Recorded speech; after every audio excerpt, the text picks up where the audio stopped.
Okay guys, Assalamualaikum, selamat sejahtera and welcome back to my channel. Jadi guys, sebenarnya apa yang saya tengah buat, saya tengah packing tau. Saya tengah packing pokok air. So sebenarnya bila saya jual ikan ni, saya akan bagi pokok air secara percuma lah. Jadi ini adalah free gift untuk customer yang beli ikan daripada saya. So ini adalah proses saya packing ikan untuk postage untuk jualan saya. So ni ada satu lagi yang betul-betul kecil 3 inci punya plastik khas saya beli untuk pokok air. Jadi sebenarnya untuk video kali ni bukanlah saya nak buat konten packing pun. Sebab hari tu saya dah tunjukkan kan. Nampak? Hari tu saya dah tunjukkan tutorial packing dengan penuh. So untuk video kali ni sebenarnya saya nak ceritakan, mungkin ramai yang nak tahu, saya saja nak kongsikan pengalaman saya sebagai seller ikan laga. Bukan sebagai YouTuber, bukan sebagai dalam bidang ikan laga. Burung-burung ni. Bukan sebagai pengalaman breeding apa ke apa, bukan. Tapi pengalaman sebagai seller. Jadi saya akan kongsikan kepada semua pengalaman saya sebagai seorang seller. Macam mana gelagat customer, macam mana saya punya pengalaman packing yang pertama dan sebagainya. So, jom.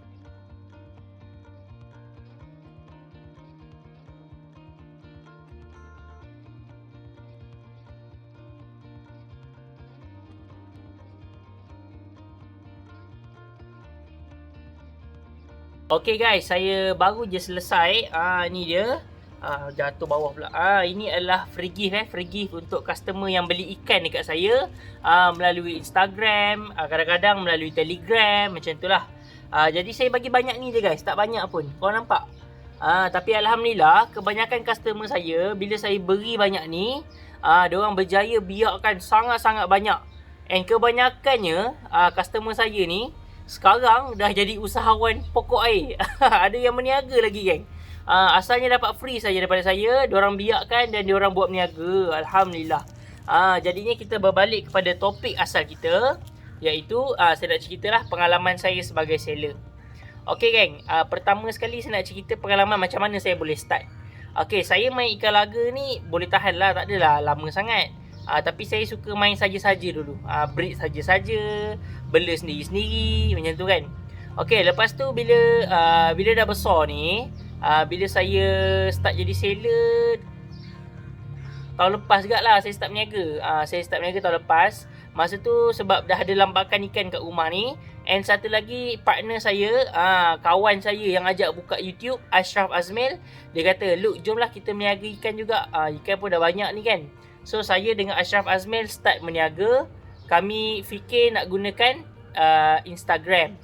Jadi maka dekat situlah tercetusnya Instagram Beta World Shop. Nama nak world je, besar-besaran sangat. Lepas tu makin lama kami berpindah kepada Telegram. Tapi IG tu masih on lah masa tu kan, Telegram. Lepas tu lama kelamaan kami ada masalah sebab kami kongsi tau IG tu, tapi rumah jauh. So customer kadang-kadang confuse, beli 2 ekor, seekor daripada saya, seekor daripada dia. So customer pening. Jadinya saya ambil pendekatan, IG tu saya berikan kepada Ashraf Azmil dan saya buat Peace Enterprise. Macam itulah yang saya war-warkan selalu kat video kan, Peace Enterprise. Itulah IG saya sekarang. Jadi saya buat jualan dekat situ, termasuklah Shopee pun dah ada. Okay, so untuk saya punya packaging tadi, selain daripada pokok air, ada lagi 2 barang free gift geng. 2 barang free gift lagi untuk customer-customer saya, iaitu inilah business card, boleh simpan untuk kenang-kenangan ada logo saya dan sebagainya. And ini dia stok baru masuk balik. Hari tu dah habis stiker Luqman Hakim Dr. Luqman Hakim. So cerita kita sambil-sambil borak lah cakap pasal Luqman Hakim ni pun ada sejarah dia. Tapi bukan cerita seller lah, ini cerita YouTube. Okay, saya sambung cerita pasal seller. So lepas saya dengan Ashraf buat haluan masing-masing untuk bisnes, tapi kami tak adalah haluan masing-masing sangat. Untuk Telegram kami masih berkongsi.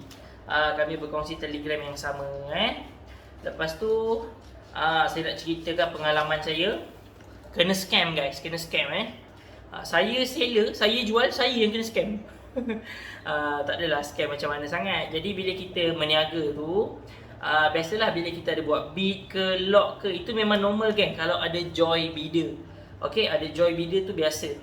Okey, jadi cerita dia macam ni. Ada satu cerita dia lah, mungkin ada antara viewer yang tahu, ada yang tak tahu. Mungkin yang dah follow lama saya tahulah. Dulu ada seorang mamat ni, dia mula-mula okey, tiap-tiap minggu beli kat saya. Tiap-tiap minggu beli kat saya. Lepas tu ada satu masa ni ada seorang sultan masuk dalam grup. So sultan tu nama dia Safrizal. Safrizal ni dia bukan Joy lah, sebab tu saya sebut nama dia. Dia okey, Safrizal ni okey. Dia memang tiap-tiap minggu beli lah, memang ratus-ratus, memang banyak dia beli kat saya. Yang top grade semua dia beli kat saya. Memang orang kata sultan kan. Jadi bila dia dah beli kat saya tu, jadi yang si Joy ni rasa ada pesaing lah, ada pesaing. Biasa dia asyik beli kat saya kan. Jadi dia pun jadi belagak, dia pun nak bid juga. Jadi pernah satu masa ni, satu malam saya bid sampai saya dapat untung 1000 lebih geng. Saya punya bid tu total malam tu dekat 1000 lebih. Rasanya ikan tak sampai 20 ekor pun saya dapat 1000 lebih. Lepas tu sebabnya Sultan tu dengan si Joy tu berlawan tau, berlawan. Lepas tu diorang ni tau, diorang menang harga tinggi-tinggi lah, sampai kan ada DTPK Platinum White masa tu saya jual seekor sampai 130 lebih macam tu lah diorang ambil. Daripada tapak RM10 je geng. Masa tu punya meriah. Lepas tu nak dijadikan cerita, banyak juga ikan yang si Joy tu menang berbanding dengan Safrizal. Sebab Safrizal tu logik lah kan. Logik lah, Safrizal tu dia bukan Joy, so dia beli ikut kemampuan dia. Walaupun dia sultan, masing-masing ada kemampuan ke apa, ada bajet masing-masing kan. So dah habis tu guys, saya dah PM semua.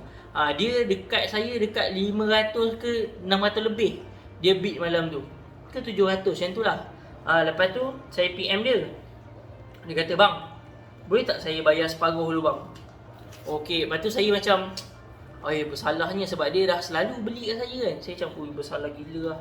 Lepas tu saya fikir, tak apalah, dia regular customer. Saya fikir macam tu kan.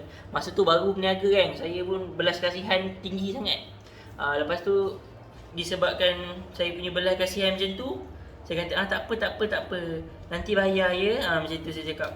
Lepas tu geng, boleh kata 4-5 bulan macam tu geng. 4-5 bulan baru dia settle bayar. Itu baru dia settle bayar. Memang dia bayar seminggu RM50 dululah. Dia bagi alasan itu, alasan ini. Dia ni memang ni lah, licik sikit geng. Lepas tu pernah sekali tu dia ni tau, dia kata dia buat online com. Tapi tak ramai, tak ada sambutan dia kata. Lepas tu saya kesian, saya support lah. Lepas tu dia kenakan yuran kat saya. Dia hutang saya, dia kenakan yuran. Lepas tu saya kata, tolak hutang je. Punya nak support dia geng. Kesiankan dekat dia. Tolak lah hutang saya join, hantar bertanding. Berapa orang je masuk pertandingan tu. Lepas tu dia tipu kami. Tak ada hadiah pun rupa-rupanya. Sampailah sekarang tak dapat aprak pun. Kalau ikut ke pertandingan mini com tu, dia punya mini tu terlalu mini tau. Memang kecil-kecilan lah punya com. Sampai sekarang saya tak dapat hadiah, dia tipu lah kiranya. Tak boleh buat apa lah geng. Lepas tu dihilang sampailah sekarang. Dah tak main ikan dah. Saya pun tak tahulah apa yang dia main. Itu memang kenangan yang paling geram betul saya. Sebagai seorang seller, kalau orang kita punya bidder tu dah bid tinggi-tinggi, memang kita akan fikir macam-macam lah. Bila dia nak bayar separuh-separuh lah apalah, memang paling saya tak boleh lupa lah benda tu. Selesai potong stiker, jadi ni dia. Ni ikan-ikan untuk minggu ni lah yang customer beli Saya tak adalah seller yang besar guys. Saya biasanya macam ni lah, range setiap minggu dalam 16 hingga 25 customer macam tu lah. Banyak ni saja seminggu. Jadi sekarang ni pun dah nak maghrib. Jadi mungkin selepas maghrib baru saya sambung lah. Dah nak maghrib dah. Inilah rutin saya setiap hari Ahad. Hari Isnin kita postage. Ini pun ada yang Tak lengkap lagi geng, ada joy lah, ada yang belum bayar lah, macam tu. Okay guys, sekarang pun dah pukul 9, tak jadi tak jadi lepas maghrib. Banyak sangat kerja nak kena kemar rumah. Jadi sekarang ni kita nak sambung, sekarang dah pukul 9 kan. Saya nak sambung kerja. Kita cerita sikit pasal alang-alang saya tengah packing ni. So saya nak cerita pengalaman saya masa mula-mula packing lah. Biasalah kita seller, kali pertama buat tak semestinya jadi tak packing ikan ni kan. So sebenarnya saya tak ada masalah sangat buat packing ikan. Masa first time pun saya packing untuk jual, saya COD. Saya COD. Alhamdulillah okey saja. Mampat tu tak adalah mampat sangat, lembik-lembik lah juga. Sebab benda ni perlukan kebiasaan geng, dia kena praktikal. Kalau dah biasa baru okey, nampak. Kalau dah biasa baru okey. Kalau macam baru-baru ataupun dah lama tak buat pun kadang-kadang dia tak jadi juga. Dia kena biasa buat. Macam saya tiap-tiap minggu jual, sekarang ni dah okey lah. Macam mula-mula dulu tu pengalaman ikan mati post kat orang tu tak ada. Tak pernah lagi. Pernah mati tapi tak adalah disebabkan packaging, tapi selalunya sebab barang lambat sampai. Tak ada masalah bocor lepas tu ikan mati ke, tak ada. Cuma bulan lepas ke 2 bulan lepas, ada customer kata bocor. Lepas tu pihak post tu buka. Saya pun tak tahulah betul ke bocor sebab saya dah double layer. Sebab takut bahagian luar tu yang terbocor. So dari segi pengalaman packaging ni tak ada benda menarik nak cerita lah. Cumanya ragam customer tu best. Ada cerita yang best guys. Okey, antara yang menariknya bila kita cerita pasal ragam customer ni, maklumlah semua orang risau bila kita beli online kan. Siapa tak risau? Lagi-lagi beli ikan, benda hidup, lagi risau tak? So saya pernah ada customer yang masa tu baru 2 hari. 2 hari dia dah gelabah dah. Dia dah takut and dia minta refund geng. Dia kata dia takut mati, dia minta refund. Saya kata sabar, mungkin kawasan awak pedalaman, saya kata kan. Alhamdulillah dia tunggu sampai ramai jugalah customer yang macam tu. Ada seorang ni lagi pelik. Saya dah bagi tracking number semua kan. Kalau ada yang tak tahu tracking number tu apa, dia nombor yang kalau korang isi dekat website pejabat pos tu, nanti tahulah barang dah sampai kat mana, ada kat mana. So saya dah bagi tracking number kat dia. Saya bagi kan, kenapa saya check tak ada ni? Saya check tak ada pun. Bila saya check ada pula. Mungkin dia takut kan beli benda hidup, ataupun dia tak check pun. Pemalas tak adalah. Mungkin dia gelabah, tak reti ke, first time tracking barang ke kan. So pengalaman-pengalaman tu seronok sebenarnya geng. Tengok time ni lah kita nak kenal gelagat manusia macam mana, gelagat orang ke tak. So memang seronok. So dari segi packaging memang tak ada benda yang menarik sangat nak cerita. Cuma itulah gelagat-gelagat. Ada customer yang bila dah sampai buat video, lepas tu ada yang review ikan macam saya review kat YouTube tu. Seronok tengok gelagat. Maklumlah kadang-kadang dia orang tak berani nak upload kat YouTube kan. So tunjuk dekat saya je. So memang best. Jadi malam ni saya packing seorang-seorang macam biasa. Ada banyak, 20 lebih. Hopefully saya tak tidur lambat lah. Biasanya pukul 1 lebih, pukul 2 lebih baru saya settle semua. Macam tu saja. Okay guys, so bila kita cakap pasal barang lambat sampai jadi bila barang lambat sampai, customer akan komplain dekat kami, dekat seller. Sebab yalah, diorang mestilah risau, diorang dah bayar kan. Tapi geng, ini sebenarnya luar bidang kuasa kami, luar bidang kuasa seller sebenarnya. Sebab yalah, bukan kami yang mengaturkan bila van gerak, bila bila barang tu kita nak sampai kan. Sebab courier tu dia bawa banyak barang.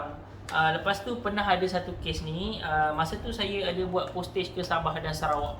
Sekarang tak ada lah, sekarang saya tak ada buat. Dulu saya ada buat postage ke Sabah dan Sarawak. Pernah lebih 2 minggu guys, 2 minggu lebih. Sampai ada 2 kali. Sarawak kot, satu tu sampai hidup. Hidup Alhamdulillah. Lepas tu ada satu lagi kes tu sampai mati semua sebab lambat sangat. Tapi bukan masalah packaging lah, tak ada leaking ke apa, tapi maybe faktor cuaca panas sangat. Lepas tu terlalu lama. Jadi kat situ saya rugi berapa ratus ratusan jugalah. Sebab dia beli banyak, dia berapa belas-belas ekor kot dia beli. So saya kena refund lah. So dari segi ganti rugi pula geng, dari segi ganti rugi, kalau macam saya dari dulu daripada start saya buat online punya business, kalau dalam tempoh 1 minggu untuk Semenanjung dalam tempoh 1 minggu, kalau sampai mati saya akan ganti. Kalau lebih 1 minggu saya tidak ganti. Tapi kalau Sabah Sarawak saya ganti juga. Sebab saya kesian, sebab yalah saya yang nak tanggung sendiri risiko untuk Sabah Sarawak ni. Masa itulah. Sekarang saya dah tak larat dah tak boleh dah nak tanggung sebab postage pun dia mahal dah, sekarang dah mahal. Dah tak macam hari tu saya buat tak ada dah mahal sangat, sekarang dia dah jadi semakin mahal. So saya dah tak buat dah postage ke Sabah Sarawak. Lepas tu lambat lagi, macam rugi lah kan. So saya ambil pendekatan untuk buat Semenanjung saja sekarang ni. Tapi kalau barang-barang Shopee jangan risau. Barang-barang Shopee Sabah Sarawak on. Ikan hidup saja tak boleh Sabah Sarawak. Okay guys, sekarang pukul 1.50 pagi baru saya settle semua Ada 20 kotak. Seperti yang saya jangka lah, antara 1.5 sampai 2.5. Jadi siap pun. So esok kita akan pergi post barang-barang ni. Guys, selamat pagi. Jadi sebelum saya pergi post, hari ni saya nak pergi post sendiri, saya drive. And ada juga saya nak COD saya ada urusan di Kuala Kubu sebenarnya. So saya nak COD, ada customer Kuala Kubu. Ni yang saya nak COD. Yang kuning ni saya ada nak bagi kawan saya sebab dia nak bagi saya ikan juga. So kita tukar je. Inilah barang-barang nak post. So kebiasaannya geng, memang saya akan letak je atas kereta ni and saya ambil gambar. Jadi benda ni penting juga tau sebagai seorang seller geng. Kita nak tunjukkan yang kita ni adalah trusted seller kita kena ada bukti, feedback dan sebagainya. So kena ambil gambar. Nak ambil gambar bersama pun boleh. Kalau saya sekarang saya ambil gambar kotak sajalah.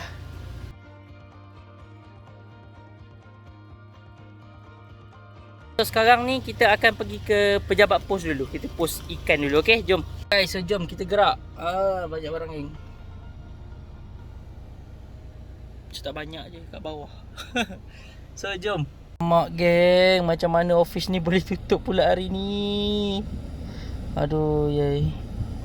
Sayang lah. Rosak konten. Jom kita baca lah apa dia tulis tu. Apa ni? Maklumat pada semua. Kita ni dah lah rabun, nak kena dekat-dekat juga. Jom pergi baca. Jadi pejabat pos tutup dan saya cari pejabat pos yang lain. Macam saya bagi tahu tadi, saya punya tempat yang saya selalu hantar dah tutup. Sebab ada kes COVID kan. So saya hantar dekat Batang Kali guys. Saya kat Batang Kali. Ni bersama dengan dua abang-abang handsome ni. Dekat Parcel Hub Batang Kali dekat JRD. Siapa-siapa nak datang boleh datang. Orang-orang Batang Kali boleh post ikan dekat sini, tak ada masalah. Saya gunakan Courier Line Clear. Untuk Semenanjung memang boleh, tak ada masalah. Jadi datang ke Batang Kali Parcel Hub. Okay, so kita dah settle post ikan. Sekarang ni saya nak tukar ikan dengan kawan saya. Dia nak bagi saya hook neck, saya bagi dia Hellboy Hellboy fancy. So pasal saya kan dia kata nak COD kan. Kalau korang boleh tengok, ada yang saya nak COD ni. Saya tak jadi COD sebab dia tak ada kat rumah. Dia tak ada kat rumah. Nanti dia kata dia datang rumah saya sendiri, dia ada hal. So kita bagi je dekat kawan saya Hafiz Beta. Ni dekat farm kawan dia F6 Beta. Jom. Saya dekat F6 Beta. Ni dia, owner dia, kawan si Hafiz ni. Saya nak tukar ikan dengan Hafiz ni. Saya bagi model, nak bagi wild lah Boleh? Boleh. Ni dia. Hook neck dia sauk sendiri. Sauk sauk pancing ke sauk? Pancing. Hijau kan pipi dia. Tapi ekor koyak sikit. Baru koyak? Baru. Nanti kita rawat lah. Kita rawat. Thank you Ni apa? Oh, itu kalau ikan biasa. Oh, ingat buat channel. Biasalah guys, bukan dengan YouTuber je kita tukar. Dengan kawan-kawan rapat pun saya ada buat tukar. Nampak? Dia pancing sendiri. Besar ni. Kita nak rawat dia punya ekor, okey? Okay guys, jadi itulah serba sedikit saya punya vlog untuk postage barang, dan saya ceritakan sedikitlah pengalaman sebagai seorang seller. Jadi kita sebagai orang yang minat dalam industri ni, kita sebagai orang yang beli-beli ikan ni kan, kita seharusnya respect guys. Seller-seller kat luar sana banyak cabaran dan dugaan yang diorang dah tempuhi. Lain orang lain ujiannya geng. Kalau macam hari ni, vlog hari ni, dugaannya pejabat pos yang selalu saya pergi tutup pula. Jadi terpaksa saya pergi jauh sikit. Tapi tak apalah, mungkin saya dapat belajar sesuatu yang baru, and saya dapat kenalan barulah. Brother Parcel Hub tu pun dah geng dengan saya lah sekarang, Alhamdulillah. Jadi apa-apa senang kan. Jadi kepada orang Batang Kali, yang area Batang Kali tu, bolehlah pergi post ikan di Parcel Hub. Masa saya hantar tadi pun ada orang nak post flower horn. Woi, nice guys. Jadi itulah sedikit perkongsian pengalaman saya kena scam dan sebagainya. Kalau korang ada pengalaman sebagai seller, ataupun mungkin customer pun ada juga pengalaman ni kan, kena tipu dengan buyer ke macam mana, dengan seller ke macam mana ke. Jadi korang boleh komen dekat bawah, ceritakan pengalaman korang. So guys, don't forget to like, share and subscribe my channel. InsyaAllah kita jumpa pada video akan datang dengan konten yang menarik, perkongsian yang bermanfaat hanya di channel Luqman Jazid. Terima kasih kerana menonton. Assalamualaikum. Bye. See you next video. Yang tengok video saya sampai habis, saya ada satu pantun untuk korang. Cuaca panas, minum selasih. Korang, terima kasih. Jumpa lagi pada video akan datang. Assalamualaikum.